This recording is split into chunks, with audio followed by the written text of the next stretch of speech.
யாருடைய சிந்தையில் வேல் நிற்கிறதோ அவர்களுடைய எண்ணம் முழுக்க முருகனுடைய திருவடியில் பதியும். யாருடைய எண்ணம் முழுக்க முருகனுடைய திருவடியில் பதிகிறதோ அவர்களுடைய வாழ்க்கை மாறும். அதனாலதான் இந்த மகாமந்திரம் திருத்தணியில் உதித்தருளும் ஒருத்தன் மலை விருத்தன் என துளத்தில் ஒரு கருத்தன் மயில் நடத்து குகன்வேடே. கருத்தாக முருகப்பெருமான் மாறுவார், எண்ணமாக முருகப்பெருமான் மாறுவார். முருகனுடைய எண்ணத்திற்கு தகுந்தது போல மாறும் அப்படிங்கிறதான் இந்த மகாமந்திரம் சொல்லுகிறது.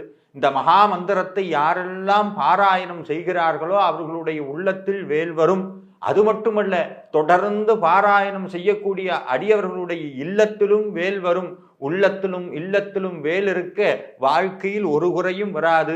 வாழ்க்கையில் எந்த விதமான தடங்கல்கள் கவலைகள் எது இருந்தாலும் இந்த வேல் மாறல் மகாமந்திரம் மாற்றி அமைக்கிறது அப்படிங்கிறது இன்றளவும் நடக்கக்கூடிய சத்தியமான கூற்று.